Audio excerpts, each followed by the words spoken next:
Hello and welcome to Sports Update on Trust TV. I am Emmanuel Fashimi. We had a whole lot lined up for you this evening, and we will look at Nigerian sports, Nigerian stories, just as we normally do it on our sporting shows on Trust TV.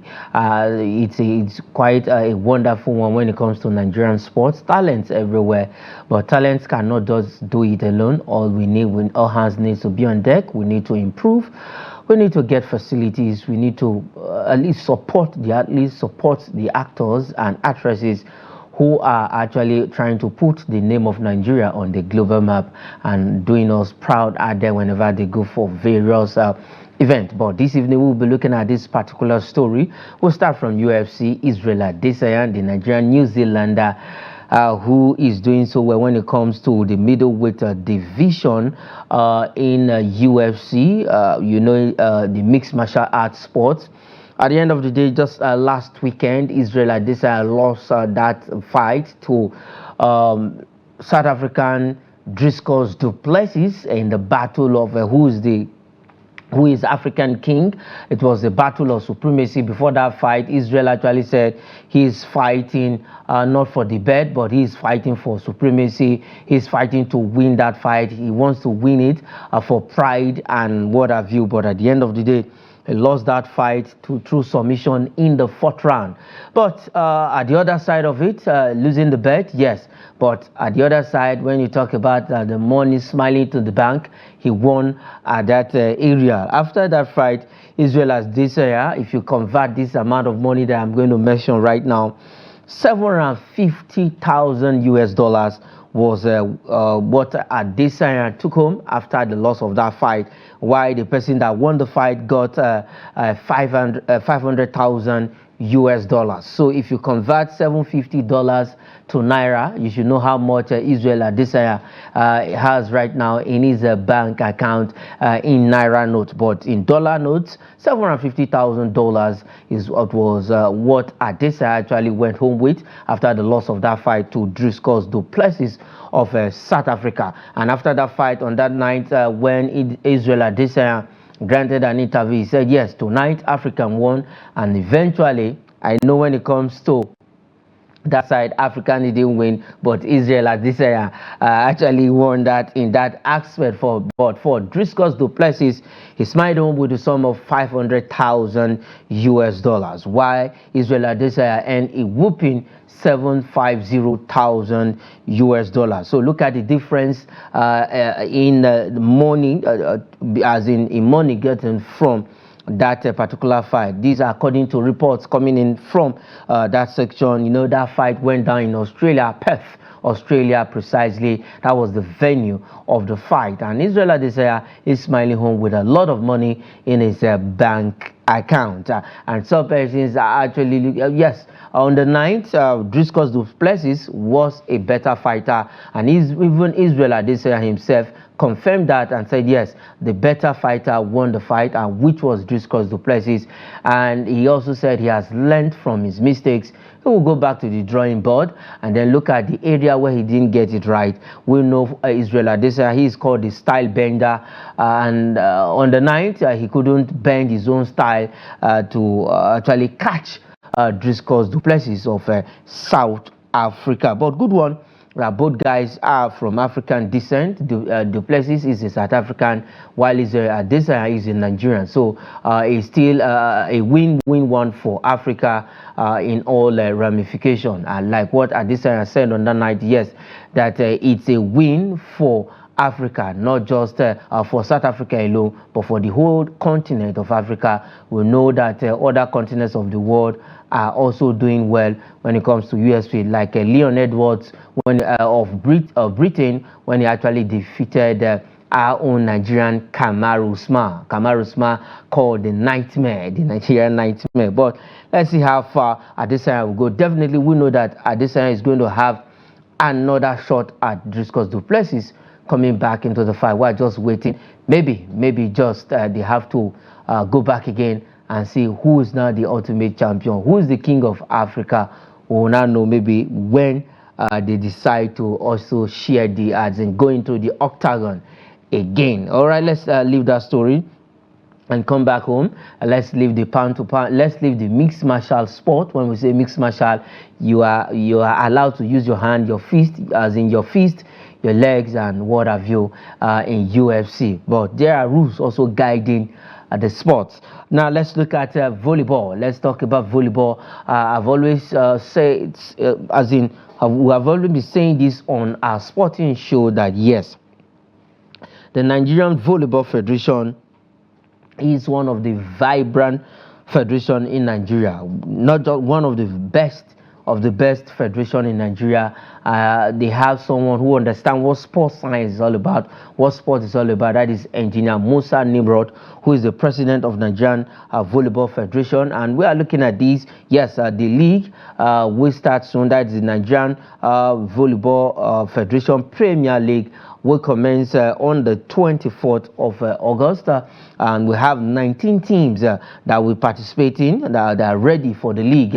As we speak right now, information reaching us in the studio is that 16 teams already have registered, while we're waiting for the 3 to complete their registration. But as we speak, 16 teams has already registered for the league. The 2024 league is in phases. We have phase 1, and the league comprises the men and the women in that. Let's quickly run over the teams that will be participating in the league. We have Adamawa Spartans, we have Kada Kings of Kaduna, we have Ofa VC, that is of Akure, we have Kano Pillars, we have NAF Rockets here in Abuja, we have Koa Spikers also of Abuja, we have Police Machines, we have Olalomi Royal, we have Nigerian Correctional Service, we have Kada Emeralds, 2 teams coming in from Kaduna State, the male and the female team. We have a Life Camp VC, that is here in Abuja. Life Camp Volleyball Club is in Abuja. We have Sunshine Spikers, we have NSCDC, that is Nigerian Civil Defense Corps team. We have the Nigerian Customs, we have CNS Spikers, we have Anambra Queens, we have Kwara United Volleyball Club, we have Benue Queens, and we have Nigeria Immigration Service. All of these 19 teams are ready for the league, but 16 out of the 19 have already registered from information we are getting. And for the league, is going to commence on the 24th of this month, and it's in 2 phases. Like I said, they will play phase 1 and play phase 2. The phase 2 will be where they will now crown the champions, overall champions of the league. From the phase 1, some will relegate to Division 2, while we also have those that will promote from Division 2 to the main league. So it's quite a commendable one for the Nigerian Volleyball Federation, putting all logistics in place to see that, yes, the league commences on the 24th of August. And that federation, like I said, have been doing all they can within their power to see that, yes, volleyball is one sport that is a household name in Nigeria. So 24th to the 10th of September, this league will be up and running. We have phase 1 and phase 2. So first phase, men and women, 19 teams in all. Anambra Queens, I know, will be rooting for Life Camp VC Volleyball Club that is based here in Abuja. This is a team that was just formed just 2 years ago precisely. This team was put together here in Abuja. They used to play at the Jabi Lake and what have you. Now they are one of the best volleyball club in Nigeria, and then in the city of Abuja, where we have Trust TV. So we wish all of the 19 teams very well. Let the best team wins the league this time around, the 2024 league. All right, let's leave volleyball and still look at another sport that is also doing well in Nigeria. We used to have Nigeria used to be a powerhouse when it comes to this particular sport in the 90s, late 90s, early 90s, in the 80s, 70s. Nigeria used to be used to be one of the best countries, first to be reckoned with when it comes to handball. Now the 2024 IHF Women Under 18 World Championship that is ongoing in Chuzhou, China. Nigeria, our under 18 girls team, suffers another defeat to Austria. It was a total whitewash of our girls. They lost that game 33-14. The scoreline after in Group B, they were actually in Group B. They lost their first 2 games to Montenegro and Croatia.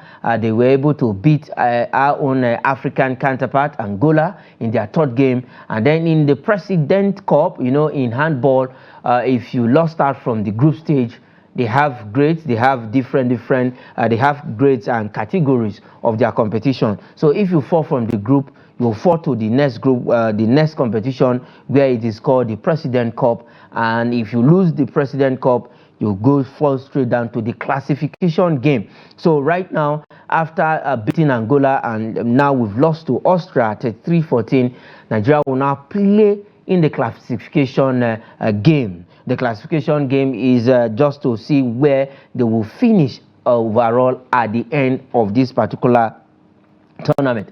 According to Coach Shitu Agbola, who is the coach of the side, he said yes, it's actually a learning curve for these guys, and we believe next time when we will have a team representing us at the under 18 level, Nigeria will do well. They did well on the continent, the IHF continental engagement in Monastir, Tunisia, where they did fantastic. Well, they qualify alongside Egypt, Tunisia, Angola, and co for this particular Guinea for this particular competition. So Nigeria will now play in the classification game, where they will face this country, Chinese Taipei, in the classification game on Thursday. So that is tomorrow. They will be playing against Chinese Taipei in the classification game. So let's see where they will finish overall at the end of this particular competition. But I would say congratulations to the guests for even qualifying from the continent to represent the continent. They did a great job, and like I said, it's a learning curve, and they have actually learned a lot during this competition. Is to come back home, look at the areas where they didn't get it right, and try to improve upon the positives, and the area they didn't do well, they'll just improve upon it. And for Coach Shitu Agbola, he also commended the guests for putting up a very spirited display against all of their opponents, even against Austria. They didn't just, they gave a fight, but at the end of the day, they lost that game scandalously. All right, let's leave handball and talk football, but this time around we go straight to the glass house, where it has now been, will I say, it has now been something that all fingers are crossed to see that we have a new Super Eagles coach. But as we speak from the glass house, Jensen Andersen, the Swede, and have Renard in talks with the NFF for Super Eagles job. So one of these coaches, precisely, at the end of the day, NFF will just find a suitable one out of these two coaches that would become Super Eagles coach. We have the Nations Cup qualifiers to play. We also have the World Cup qualifiers to play, and we don't have a substantive coach yet, since Finidi George resigned his position as the Super Eagles job. So whichever one Nigerians are clamoring, whichever coach that they will bring in for the Super Eagles should just be a coach that will take Super Eagles to the next level. But well, we are in a very precarious situation in the World Cup qualifiers. We've not started the Nations Cup qualifier, which we are going to start with weeks away from now. The FIFA window will be open, and then we'll use it for our own AFCON qualifier. So Nigeria, well, let's see if we can qualify for the World Cup and then also qualify back-to-back for the African Cup of Nations that will be played in Morocco. So that the 2025 AFCON will run over, will go over to the following year. That is, it will be played from December of 2025 to January 2026. So let's see how it's going to happen. But for the Super Eagles, we really want to qualify for the World Cup and also qualify for the Nations Cup. So whichever coach, like the NFF, the technical committee of the NFF, who are saddled with the responsibility of getting a coach for all of our national teams, should just look for the best hands for the Super Eagles, because it is now the Super Eagles are now becoming a laughing stock out there to people. We are the giant of Africa, then we have to bring out the giant in us. We saw what happened in the World Cup qualifiers, where we lost to Benin Republic under a coach we sacked, that is Gennett Roa, and a lot of persons are saying yes, Benin Republic might just surprisingly pick that World Cup ticket from the group where you have South Africa, Nigeria, Rwanda, and Lesotho, where we are still struggling. We have played 4 games, 1 loss, and 3 draws. We are at the bottom of the group, and we are left to fight for 12 good points. So let's see how it goes and how Nigeria will fare. Still talking the Super Eagles, yes. This news came out flying yesterday, but it has been confirmed that from the actors themselves, and say yes, they've squashed the rumors. That is Coach Landon Boso and Coach Fidelis Lechuku. Landon Boso is with Bayelsa United of Yenegua, and Fidelis Lechuku is of Rangers International, Enugu Rangers International. And now both coaches have come out to at least denies the Super Eagles assistant coaching position. They've denied that rumor that nothing of such can come from the NFF, where they have been appointed, because it was flying all over the media, social media, where these two coaches were the news that these two coaches will be assistant to the new coach that the NFF will appoint for the Super Eagles. But the good thing is both coaches has actually come out to deny that rumor, to deny that news. Let's see. Like I said from the onset, the NFF Technical Committee is saddled with the responsibility of getting a coach for the Super Eagles. So let's see what the Technical Committee of the NFF will come up with, and who they will appoint for the Super Eagles, and those they also appoint for assistant position in the Super Eagles. We have best coaches in Nigeria. We have indigenous coaches who are good. Let's see how far we can go. All right, let's go straight to Europe quickly and look at some stories coming in from Europe. We'll start from the Bundesliga, where Victor Boniface, a happy man, over the weekend they won the German Super Cup, but that game didn't go down well with VfB Stuttgart that they defeated. Now Victor Boniface faces possible sanction over foul gesture. Now VfB Stuttgart have actually accused Victor Boniface of a foul gesture when after that game, where they said he actually showed his left index finger, and you know what that means when you show your index finger, when you raise it up, and you know what that signs mean. But I think that situation is still under investigation. The DFB body is investigating that case, and the referee also has come out to say he didn't notice anything of such with Victor Boniface during that game. So he left it for the DFB investigation body to actually Dutch football body to actually go investigate the incident, and for VfB Stuttgart, they are actually holding on that yes, Victor Boniface actually committed what they are saying. If he's found guilty, then it's going to have a lot of consequences for Victor, Super Eagles striker Victor Boniface. But let's see how it goes. He's still under investigation, though in that game he got a goal. He was the one that put the champions ahead in that game, and they finished that game with 10 men. Despite finishing with 10 men, they were able to win the German Cup via penalties under Xabi Alonso, who is creating history in Europe, winning the German Bundesliga unbeaten, and then setting his own record, going 50 matches unbeaten in all competition. Oh, wow, for Xabi Alonso and Victor Boniface. All right, let's look at transfer stories on the show this evening. Before we go, we'll start with Cyril Desas of Rangers in Scotland, in Scottish Premier League, where he actually rejected MLS move. Atlanta DC in US, in MLS, that is Major League Soccer in America, actually came for his services, but he actually rejected that move. He opted to stay back with Rangers, in Scotland.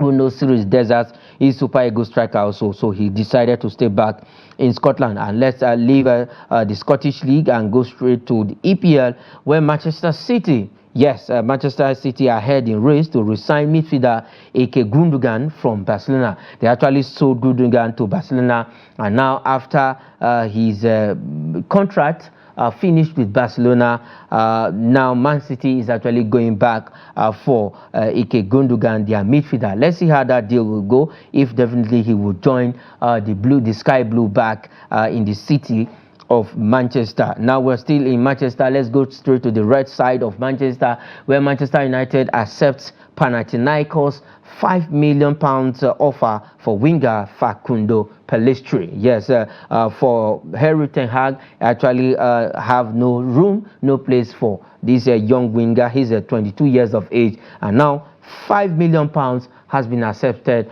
by Manchester United for Facundo Pellistri. Let's hope the season has started. Let's see, maybe weeks away from now, before the transfer window elapses, we will see Facundo Pellistri playing in the Greek Super League. All right, let's go back to Germany and look at this story. Bayer Leverkusen ready to pay £25 million for Liverpool defender Sepp van den Berg. This is a fantastic young man, and now they are ready to splash £25 million. Like I said, Bayer Leverkusen actually wants to defend the title they won last season. They are beefing up the team. They are just trying to bring in players and then beef up the team and see what they can do. This season, the German Bundesliga has not started. This coming weekend, we'll see the kickoff of the German Bundesliga. And the last one on the show this evening, Barcelona keen on AC Milan forward Rafael Leao. They want to actually snap up this guy. Barcelona is actually looking for a lot of players, but let's see if Rafael will leave Italian Serie A and go to the Spanish La Liga to join Barcelona, and he will be playing under Hansi Flick. All right, that is where we'll be leaving it on the show Sports Update this evening. It's been a wonderful one. Thanks, viewers, for watching. I am Emmanuel Fashimi. Say thanks for watching.